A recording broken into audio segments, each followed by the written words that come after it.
Hello, everyone. I'm Nate Matthews, and today I will be presenting our work on a new website encrypting attack named GANDaLF. This work was led by Dr. Se-Eun Oh from the University of Minnesota while she was still pursuing her PhD. In this project, she was joined by myself, Mohammed Saider Rahman, and Dr. Matthew Wright of the Rochester Institute of Technology. This is alongside her advisor, Dr. Nicholas Hopper. Since many of you are likely already familiar with Tor, I'll try to keep this brief. Tor is a widely used anonymity system for protecting one's privacy and circumventing censorship. To defend its users, Tor incrementally creates a circuit containing a chain of 3 nodes that includes the guard, the middle, and the exit relay. This circuit is encrypted and extended 1 hop at a time, and consequently, no individual node has a complete path information. This means that each particular node is only aware of the nodes directly adjacent to itself. So if, for example, an attacker is monitoring the traffic between the user and the guard node, the attacker will know the identities of the user and the guard, but not the identity of the site that the user is visiting. In this way, user anonymity is preserved while browsing the internet on Tor. Unfortunately, there's a vantage point here that an attacker can exploit. In our attack scenario, the adversary knows the identity of the client, but not the website as it's protected by Tor. However, there was a leak of information within the metadata produced by the network traffic. This information is relatively distinct for each website, so an attacker can use this information to train a classifier to predict what website a user has visited. Such an adversary can carry out this attack by passively eavesdropping on the client in such a way that the client is completely unaware that the privacy of their communication has been compromised. And so this is what we call a website fingerprinting attack. Now, over the years, there have been many website fingerprinting attack proposals. Early attacks such as Kumul by Panchenko et al. And K-fingerprinting by Hayes et al. Process website traces into handcrafted features. These attacks use standard machine learning classifiers, such as support vector machines, random forest, and the k-nearest neighbor algorithm, to learn to predict websites using these features. In general, these works show that the features used to train the classifier are more important than the particular classification algorithm used. More recently, deep learning techniques, such as stack denoising autoencoders and convolutional neural networks, have begun to be applied to the field. These systems learn abstract features automatically from raw traffic data and have been shown to achieve superior performance. However, in order to feed these data-hungry networks, new larger data sets need to be collected. And so the current state-of-the-art attacks predominantly use convolutional models to achieve their high performance. Now, these deep learning techniques, however, created a new problem. The requirement for large data sets can be difficult to collect. Since websites change often, new data must be frequently recollected as old samples can become stale. And a model trained on stale data has been shown to experience severe performance degradation. To address this problem, recent research has focused on developing new low-data deep learning models that preserve the performance of deep learning without the demand of the many hundreds of instances per website. So, Bot et al. Recently showed that an optimized ensemble ResNet model using dilated convolutions could learn much more efficiently than prior techniques, requiring only 100 samples to achieve state-of-the-art performance. Suriname et al. Instead identified that the discarding of the large stale data sets was wasteful and designed a model that could be pre-trained to learn to extract class-agnostic features using the stale data with the triplet loss training technique. Now, however, 100 samples, such as used by VAR-CNN, is still quite a lot given the quickly changing nature of websites. And triplet fingerprinting, however, we see performs rather poorly in the more realistic open world setting. So our new attack aims to improve along this line of research.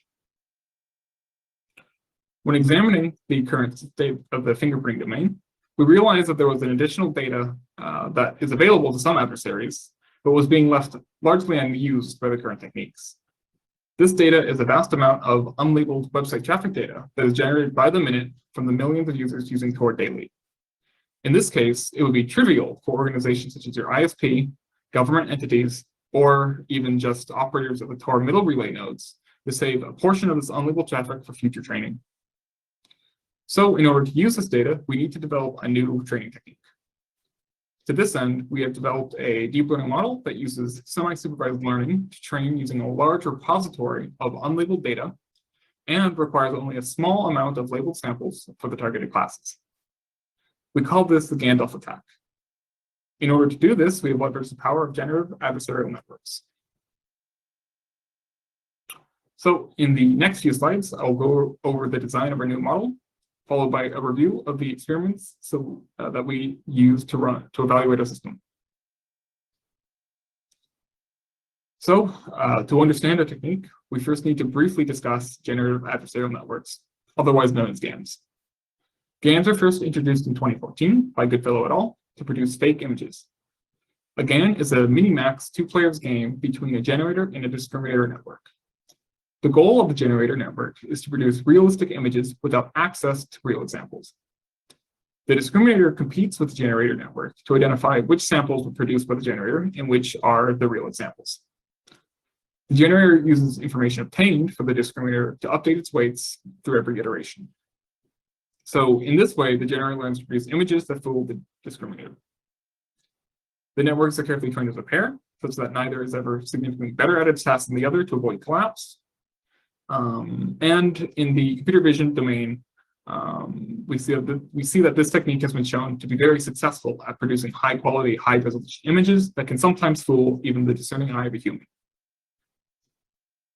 Now, this technique can be extended to perform semi-supervised learning. So in this model, the goal is to train a powerful discriminator that can perform effective multi-class classification. This is achieved by introducing class labels to some of the data used to train the discriminator. However, with a more powerful discriminator, the generator can be quickly outcompeted and may fail to produce realistic fake samples. So to address this, Salimon et al. Proposed the use of feature matching loss. This new loss function computes the difference between the middle layer feature outputs of the discriminator for the real and the fake data. This loss is then a measure of how statistically similar the features are for the real and the fake samples. In this way, the generator is trained explicitly to produce samples that closely resemble the real features that the discriminator is using to classify the labeled data. Now, on the other hand, the discriminator must now learn to perform two functions. First, it must learn to classify the labeled data with high accuracy. And second, it must learn robust features that allow it to separate the real unlabeled data from the fake data produced by the generator. The point of this is that the discriminator will learn how to extract features of the unlabeled data from the unlabeled data because it needs them to distinguish between real and fake samples. So in this way, the unlabeled and generated samples are used to bootstrap the feature learning process, allowing the model to learn robust features to classify labeled data. Now, when adapting this construction to our website fingerprinting domain, there are some differences that must be considered. In the computer vision domain, Salimon sampled examples from the same MNIST distribution to fill both their unlabeled and labeled data sets. However, in our website fingerprinting problem, the unlabeled data is instead sampled from a different data distribution than the labeled samples, as one will contain samples from many unknown classes, whereas the other contains samples from only a handful of targeted classes. So that's to say that there is little to no overlap of the classes present in our labeled and unlabeled data sets.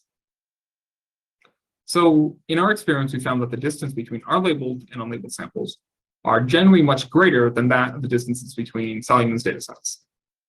And this may somewhat limit the effectiveness of this technique within our website fingerprinting domain. So we built our GANDaLF model on top of the model used by Salimon et al.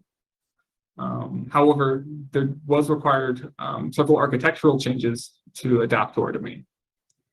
So first, we converted the model to operate on one-dimensional data and expanded the depth of the networks to be much deeper. To address the instability that the deeper networks caused, we added additional regularization in the form of dropout and batch normalization layers. Additionally, we modified how the feature matching loss was computed to instead use the mean squared distance between the feature real and the fake samples. Using the mean squared distance more severely punishes large errors in the generator, which we found empirically improves the performance of the model when operating on website traffic.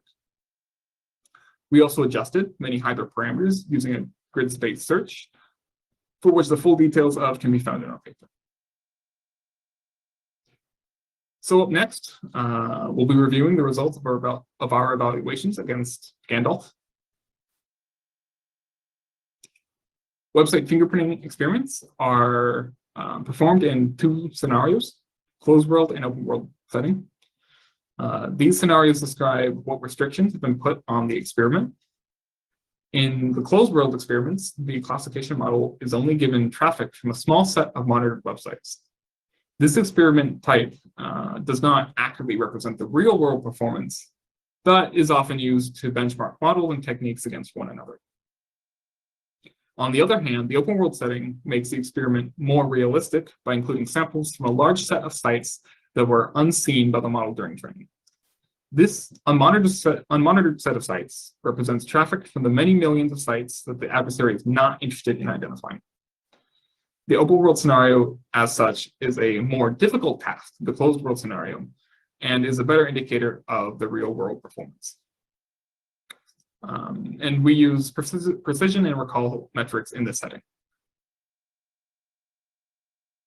So in this paper, we also performed our evaluations under two different additional perspectives. In the first, what we call website fingerprinting for index pages, we use the large data sets collected by Sirianam et al. And Rimmer et al. In this scenario, each website is represented by samples produced from visiting its index page, and only its index page. This represents the way website fingerprinting has been performed throughout much of the previous literature. Now, in addition to this, we also run experiments where each website is instead represented using samples produced through visiting a subset of the many subpages available on that site. This type of website fingerprinting was first examined by Panchenko et al. However, we have collected a new, more recent data set and are the first to evaluate many of the deep learning methods under this scenario. This new subpage data set contains samples from 25 websites. Each website is represented by 96 unique subpages, with each subpage having 39 individual samples. This produces a total of approximately 93,000 samples for the new data set. So we will first look at the performance of the models in the closed world index page setting.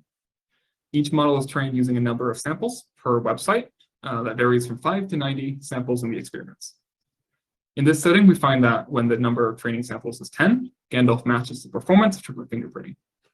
When the number of samples increases, GANDaLF outperforms triplet fingerprinting, but is itself in turn outperformed by VAR-CNM. Now, when we switch to the open world setting, we find that GANDaLF performs much more admirably, despite its somewhat underwhelming closed world performance. Here we have plotted the precision and recall of KFP, triplet fingerprinting, in GANDaLF.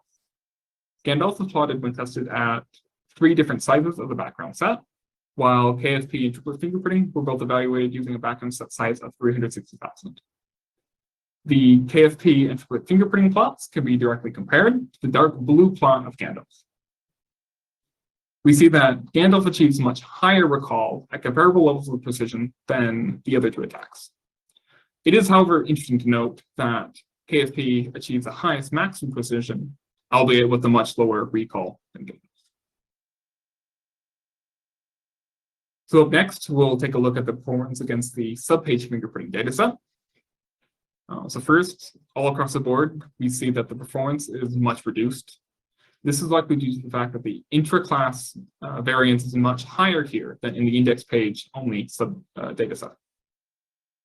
We see that GANDaLF marginally outperforms the other models when the number of training samples are 50 or more.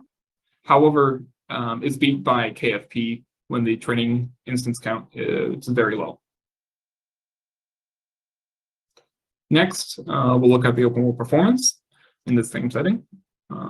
In this situation, we find that KFP significantly outperforms GANDaLF, achieving both higher maximum precision and recall when evaluated with a background set of 70,000. The effectiveness of KFP in this setting is likely due to the high difficulty of learning good features with few training samples. KFP uses handcrafted features, so avoids many of these problems.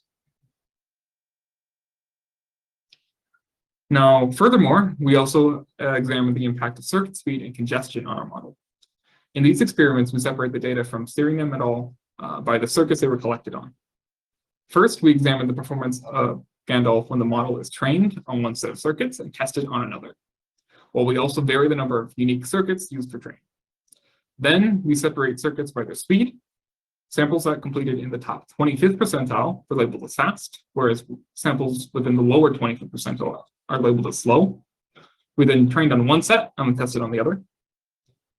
Now, in both of these experiments, we found that the model does not perform significantly differently, indicating that the effect of the circuit characteristics on the traffic fingerprintability is minimal. Now, finally, we evaluated the effect of using different data sets as the unlabeled data to train our GANDaLF model. We select data sets that vary in size, network conditions, and collection time to evaluate their effects on the performance of our model. We saw that generally the model performed better with the unlabeled data of a larger variety. Yet overall, the effect on performance is small. So now, in conclusion, we have presented a new website fingerprinting attack for the low data setting and performed extensive evaluations of several models under the setting. We found that semi-supervised learning with GANDaLF offered strong performance in the open world setting and competitive performance in the closed world by taking advantage of the previously untapped unlabeled data. Using our newly collected subpage dataset, we have found that fingerprinting a website from the broader perspective of its many subpages is a particularly difficult task, especially for deep learning models.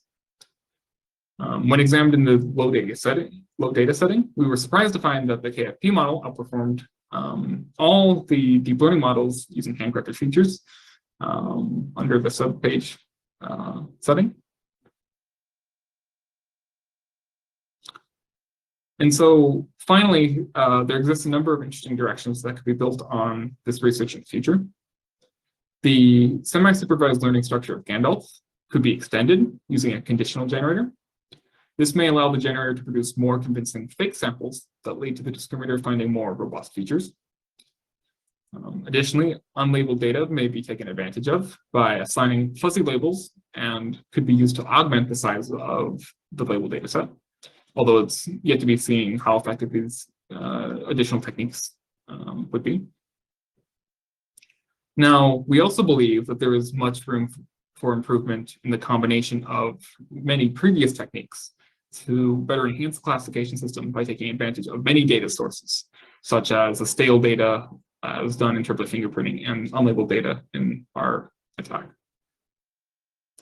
And now finally, our performance in the subpage setting has shown that there's still much work still to be done in improving the performance of fingerprinting websites more broadly using their subpages.